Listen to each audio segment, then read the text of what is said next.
Hi guys, what's up? My name is Sean Winnie. Today, tara pag-usapan nga natin itong storya ng ICC. No, this is just an update.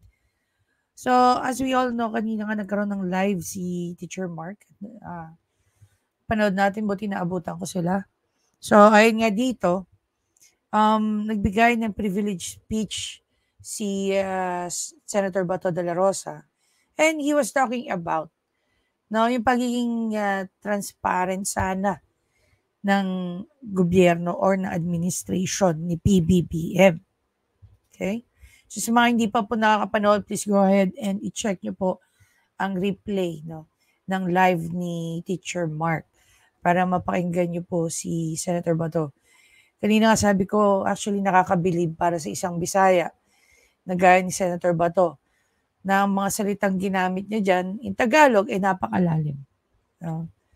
Actually, siguro yan yata yung mga sabihin na lang natin, weaknesses daw ng mga Bisaya is magtagalog. Pero dito, sa privilege speech ni Senator Bato,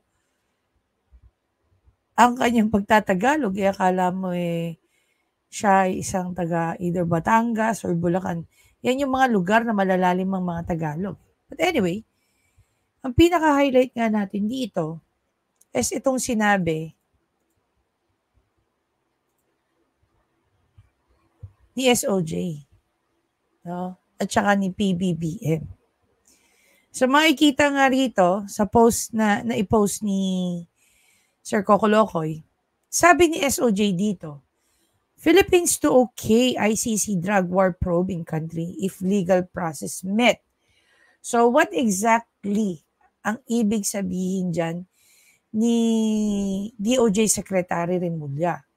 Pero kung titignan mo to, tingnan mo yung sinabi naman dito ni PBBM. PBBM reiterates ICC has no jurisdiction over PH. Won't cooperate in its investigation. There's another publication material na sinasabi nga ni PBBM for the 100th time. Sinabi niya at magiging maninindigan siya that the Philippines won't cooperate in its investigation. Question is, ano naman ang ibig sabihin dito ni PBBM? 'Di ba?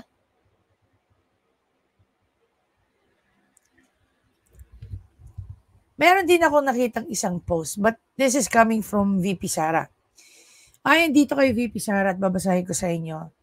Sa mga taon na nagsilbi ako bilang Vice Mayor at Mayor ng Davao City, ni minsan ay hindi na pag-usapan o naiugnay ang aking pangalan sa umano'y Davao Death Squad. Subalit matapos akong manalo bilang Vice President, bigla na lang akong nagkaroon ng testigo laban sa akin at ngayon ay kasama na ako sa mga akusado sa International Criminal Court. Hindi ko kailangan ng Death Squad para sa mga bagay na kaya kong gawin. Gayunpaman, naharapin ko ang anumang akusasyon laban sa akin, but I will only face any charge against me before the Filipino judge and only before the Filipino court. Hindi po ako lalahok o magiging parte ng isang prosesong hindi lamang masasadlak sa kahihiyan ng bansa kung hindi dudurog din sa dignidad ng ating mga huwes, korte at ng buong justice system ng Pilipinas. Huwag na nating ipahiya ang buong bansa, huwag na nating ipahiya ang bansa sa buong mundo sa pamamagitan ng pagpapahintulot ng mga dayuhan na manghimasok at may kaalaman sa Pilipinas. Ang kahiligan na magpailalim sa mga dayuhan ay sampal sa mga bayaning Pilipino na nagbuwis ng kanilang buhay at lumaban para lang sa ating kalayaan. Unahin muna natin ang Pilipinas. Syukran. Yan. Letter or note, pahayag ni VP Sara patungkol dito sa ICC. Marami po kasi actually lumalabas na mga gaya niyan ni, what's the name of that? Si Trillanes, no? Nag-iingay na naman si Trillanes. He was even interviewed by CNN Philippines patungkol nga dito.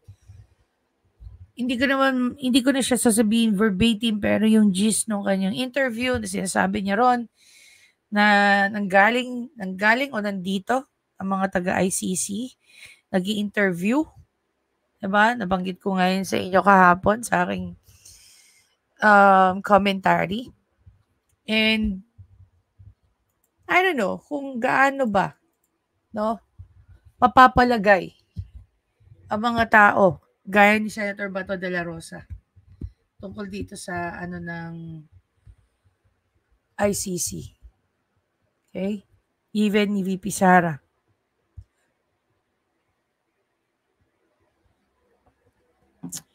We have no idea kung ano ang magiging turn of events after sabihin ni PBBM, itong sinabi niya na PBBM reiterates ICC has no jurisdiction over PH, won't cooperate in its investigation. Bakit nga ba nagkakaroon ng confusion? Obviously, kasi magkaiba yung statement ni PBBM at saka ni SOJ. But we all know that SOJ is just an alter ego of the president. Diba? Hindi ba natin bibigyan ng consideration ang kanyang statement? Of course we do. Kasi nga alter ego siya eh. Pero bakit nga hindi sila nagpapareho ng sinasabi ni PBBM?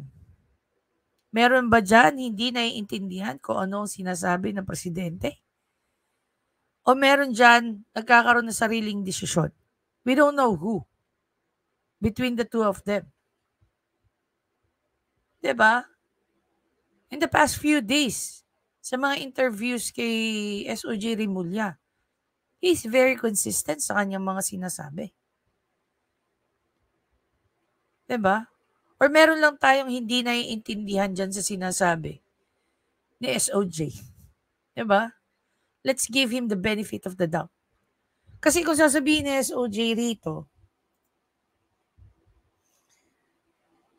okay, ICC drug war probe in country if legal process met.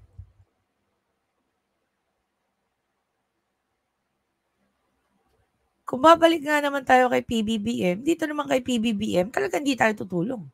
Hindi tayo magbibigay ng kahit anong dokumento. This is how I understand what he's saying here. Wala tayong ibibigay na kahit ano. The other question is, like say for example, I don't know kung applicable din ba yan dito sa Pilipinas. Let's say for example, ikaw pumunta ka, eto familiar kasi ako sa ano ng immigration ng Dubai. Pag pumunta ka sa Dubai, as a tourist or a visit visa, ibig sabihin, hindi ka pwedeng magtrabaho. 'Di ba? Hindi ka pwedeng mag-part-time. Otherwise, pag nag-part-time ka, nagtrabaho ka, without the legal permit, galing mismo na binibigyan ka ng permiso ng gobyerno ng bansa na yon to work there, no? In a certain capacity. Syempre, hindi ka pwedeng magtrabaho. So ngayon, kung halimbawa, i-apply ko yun, dito ba sa Pilipinas, kung pumunta ang mga taga-ICC dito, let's say, pumunta ang mga taga-ICC at nag-investigate sila without informing the Philippine government, is that legal? Diba? Is that legal? Ngayon, yung makukuha ba ng mga taga-ICC na evidence laban dito kay PRRD, makukonsider ba, sila ba meron din ba silang doctrine of fruit of the poisonous tree? Kasi nga hindi legal yung pagkakakuha ng mga ebidensya laban kila PRRD eh. Meron din ba silang ganun doctrine? Yung magagather bang ebidensya laban dito kala PRRD, pwede rin bang magamit yon? Kung hindi legal, kung paano nakuha? Kasi para maging legal yon, dapat mag-cooperate ang Philippine government. Pag may pumunta ba sa mga presinto or sa NBI or sa PNP at magtanong doon ng ICC, pwede ba sila o dapat ba silang entertainin ng mga law enforcement agencies natin? Kung susundin natin ang directives ni PBBM, obviously hindi. Hindi sila magpo-provide. Pero kung titingnan naman natin yung statement ni SOJ, dito parang ang dating, itutulong sila. Magpo-provide sila ng information. Diba? So, sino sa dalawa ang masusunod ngayon? Siyempre, si PBBM, di ba? Dahil under niya lang si SOJ. Kaya tuloy yung mga tao, again, nagkakaroon ng confusion because magkaiba ang kanilang statement. Ipapatawag ba ni PBBM si SOJ sa kanyang mga sinasabi? Diba? Ngayon, after sabihin ito ni PBBM, makakalma na ba si Bato de la Rosa?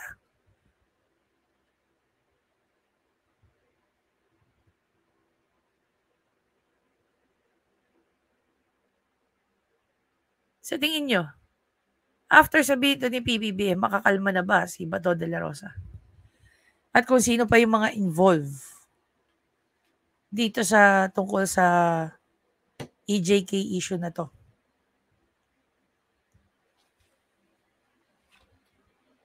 Another question, no? Sa mga sinasabi ba ni, what's the name of that guy? Ni Antonio Trillanes. Sa mga pinagsasabi niya, pwede kaya siyang ihabla ng mga involved tungkol dyan? Mga pinagsasabi niya? We don't know. You don't know. Alam naman natin na super duper anti ito si panahon pa ng administrasyon ni PRRD talagang anti Duterte na to si Trillanes Kilala na siya dyan Anyway guys, again, ayun lang. Siguro matatahimik na tayong lahat, no? Finally, nagsalita na si PBBM na hindi daw, no, tayo makikikooperate sa ICC. Taliwas sa mga sinasabi ng iba. Kung sino yung mga iba yan, kayo nang musga.